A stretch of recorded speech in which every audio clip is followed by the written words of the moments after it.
and welcome to Manifested Thoughts Podcast, where we are helping people make better decisions. Listen, I'm with my boys, the producers, none other than Mr. John Arrington, have Dave Michael Quinones, and of course, the one and only Clyde, Salley. They've also come out with this beautiful motion picture called Love. Now, I'm gonna tell you something. If you haven't seen it, you need to go and check it out right now. Yo, John, what's up? Dave, what's up? Clyde, what's going on, man? It's good. Y'all good? Good, man. Good. Feeling good. I'm sitting here trying to get manifested thoughts. So, Feeling good. yo, y'all filmmakers, brody. Oh my God. Yeah, officially filmmaking. Officially filmmakers. Officially filmmaking. I would ask you how you feel, but we'll get to that in a few minutes. You know what I'm saying? Let me ask you, what was the origin? How did we get started with Real Blacks? To tell you the truth, Clyde called. You know, I was driving in the hood. I was in the hood. Clyde said, "Yo, I just was talking about you." Yeah. So I gave him my number. He said, "Your number's still the same?" I was like, "Yeah." He said, "I'm gonna hit you." A week later, he hit my phone. We sit in the coffee park, because, you know, we all from the same area. Right. We sit in the coffee park, we talking. And he was just like, "Yo, man, I really want to do this film stuff." I was done. You was done with, at Film, that time? I was done. I was like, I can't keep doing this. Yeah. Right? But he was like, "Yo, I want to do it." And I was like, you know what? I'm going to give it a shot. Right. So I'm talking to my wife in the car around the same time I saw her. Yeah. And she was like, "You really going to start doing film again?" I was like, "I don't know." Now wait, how long has it been between the time that you... Maybe months. Maybe months. Okay. Maybe months. Not that long, but it's long enough. It was long enough for me to be like, I was done. Yeah. So then we sat there, we sat in the back, we talked, and just no lie. I was like, "Yeah, we gotta name it." So he was like, "What you want to name it?" I said, "Well, I had an old company called Real Block Pictures, and I was like, we could use that for now, until we think of a really good name, and we could just start from there." So long story short, we talking about LLC. Okay. And how it started, he was like, "All right, here." He sent over his half for the LLC. I did my half for the LLC, and that's how it started. Got you. That's the origins. That's how it got started. And then I sent him 4 or 5 scripts. Yeah. And he was like, "What's up with the street joint?" I was like, I'm like, "Yo, bro, we gotta do something different." He was like, "Nah, but the street joint, either the love joint is alright, but the street joint is fire." And but I was like, "Yo, bro, let's just go left." Right. And he trusted me on it. Got you. He was like, "All right, we want to go left." Right. We went left, and I sent out the script to Salley, which is the director of the film, and also the co-writer. Got you. And part of the nucleus of us three. And we rewrote it, got it together, and that's the birth of Real Block. Wow, that's cool. And I actually got some questions here from some fans. Okay. I wanted to just sort of surprise y'all with that, because so how long have Real Block been in existence? Real Block? Yeah, Real Block, sorry. 2 years now. Okay. Solid. Strong. 2 years, solid 2 years. And then we was doing, we went into the, I don't like talking a lot, but I know we did VHS, and what we was doing is we was combining companies. Okay. And that kind of went left. Right. So we made a subsidiary company called Select House. Okay. And with Select House, Real Block is the parent company. Select House is the sister. Got you. To that. So whenever you see a Real Block Select House Productions, Select House, which David Quinones came up with the name, logo, and everything. Got you. And then when he did the logo, I had to come in to put my 2 cents in there. And he, so on and so forth. But that's what the logo was. And then we needed one for Real Block. And Dave came up with the logo for Real Block. He did all of the artwork, all of the cover art. Like, this dude is a beast when it comes to graphics. Oh my God. He play himself down a lot, but he's a beast when it comes to the graphics. I keep it a stack. We couldn't do what we do without this dude. Fire. Cream in regards to directing, like as a co-director, like it's weird that you asking all these questions, but like him as that second eye. Got you. Like he notices the smallest little details, like, you know, and this was his first co-directing project. And all that, you know what I mean? Wow, so it that's was kind of dope. I mean, you answered basically that particular. I mean, you went through all of my questions just about. But no, we're going to actually hit on some more stuff because obviously, even though all of you are executive producers, you obviously wear more than one hat, especially on this particular set. Mm-hmm. You know, so, Dave, tell me, what were the other hats, you know, that you've worn beside, you know, executive producer? I was a producer. I was going to the store. I was buying food. The store man. I was buying ice. It was called craft services. You was also transportation. I was transportation. Right. I was car fare. Yeah, we all wore different hats because we had to get the film done. Absolutely. You know what I'm saying? Absolutely. From start to finish. It was from the run on, from the beginning to the end. We all wore different hats. Clyde was driving one day. John had to drop somebody off. Yeah. I had to pick somebody up. I had to buy bagels. He bought the juice. Right.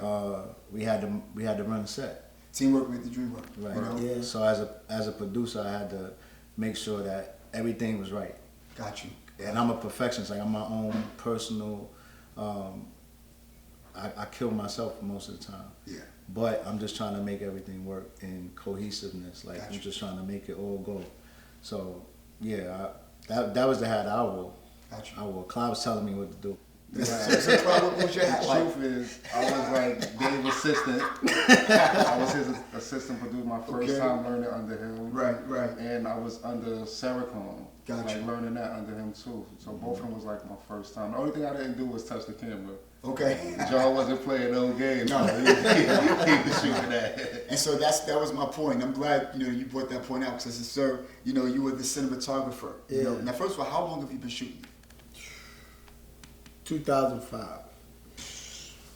2005, ladies and gentlemen. But I perfected 2014, 2015 with the late, great Dave Phillips that did multiple Hollywood films. So he mentored me for 2 years. Yeah, I'm one of your circle friends, and I didn't even know that. That's, see, that's why he mentored me. Yeah, he mentored me. Like, he mentored me.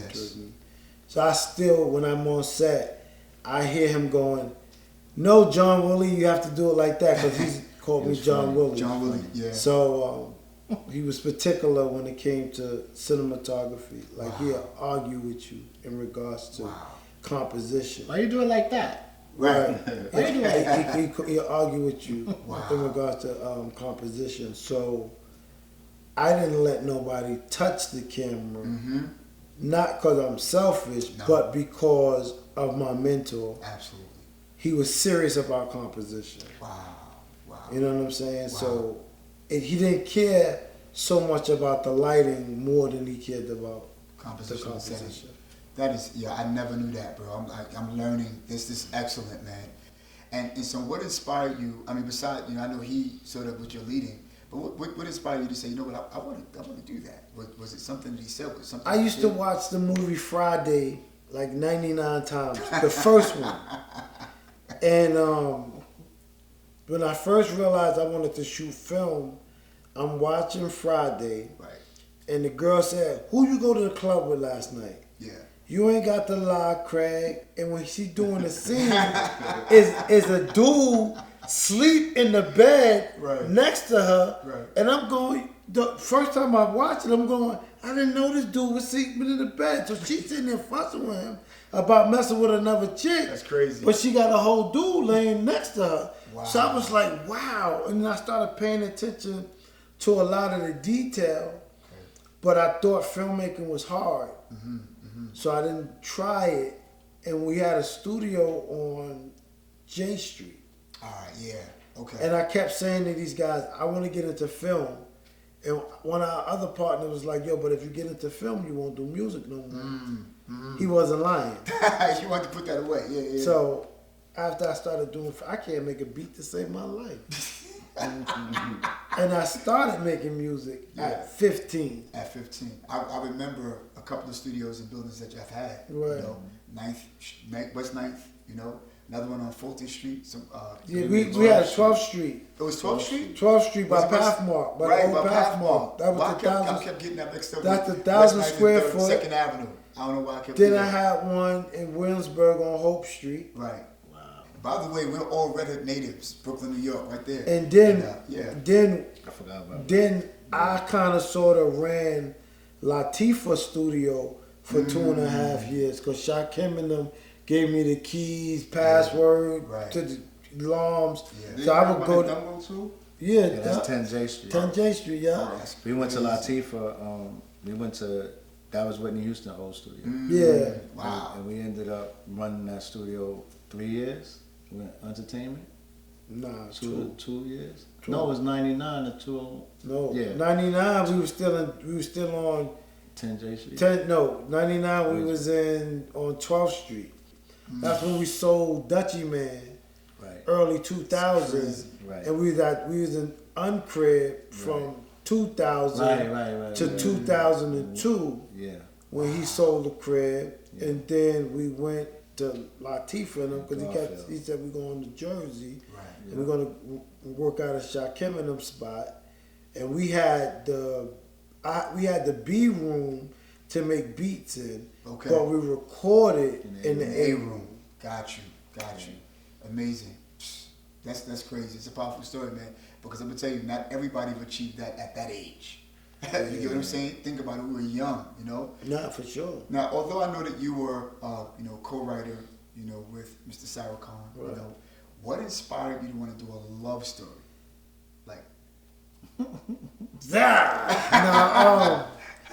We was doing South Brooklyn, okay.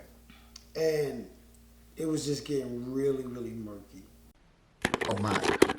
Hey, what's up, everybody? Did you not know that we're giving away prizes right here on Manifested Thoughts Podcast? All you have to do is email us at manifestedthoughts888@gmail.com. Manifestedthoughts888@gmail.com. Back to the program. So I walked away. So South Brooklyn was my baby. Right. That was my first brainchild. Right. So I was going to ask you, And, not to cut across, did you have any more movies under Real Block? Because I thought South Brooklyn. No, South Brooklyn was under Shiloh Media, but Wow. that was my first. That was the baby. That's the first 18 pages I've ever wrote in regards to a script. Wow. And I took it to Sarah Khan, and he made it a script. We shot it 2012, but it didn't come out the way I wanted it to. Well, the way I imagined it, but I was inexperienced. Got you. As far as cinematography, I was inexperienced. I didn't know what I needed to know. And but Dave hooked up with a dude that hooked us up with Bounce 23, Ohio. Oh, snap. Wow. Taking it back. So Yeah. we had a deal, committed. So we went back to in pre-production. That's when we used to go to Ayana House and do pre-production. It's crazy. And we would have brainstorm meetings, give it to Sarah Khan, and have Sarah Khan create the South Brooklyn that you see now. Right. That's on YouTube. It's on YouTube. It's under Real Block? No, Also? it's under Shiloh? No, it's under 51 Designs or South Brooklyn TV or whatever. It's under that. The cinematographer for that was Alistair Christopher. My man G-Lock. G-Lock. Yeah. G-Lock Yeah. put it out with Hannibal World. And G-Lock. Yeah. Sarah Khan, like he said, Sarah Khan, we was all sitting around creating it. Sarah Khan was the master. Wow. And he wrote out the screenplay. Okay. and it's what you see now. And the John created, what I like to say is John created an algorithm for what you see on TV now. If it wasn't for South Brooklyn, there wouldn't be no power.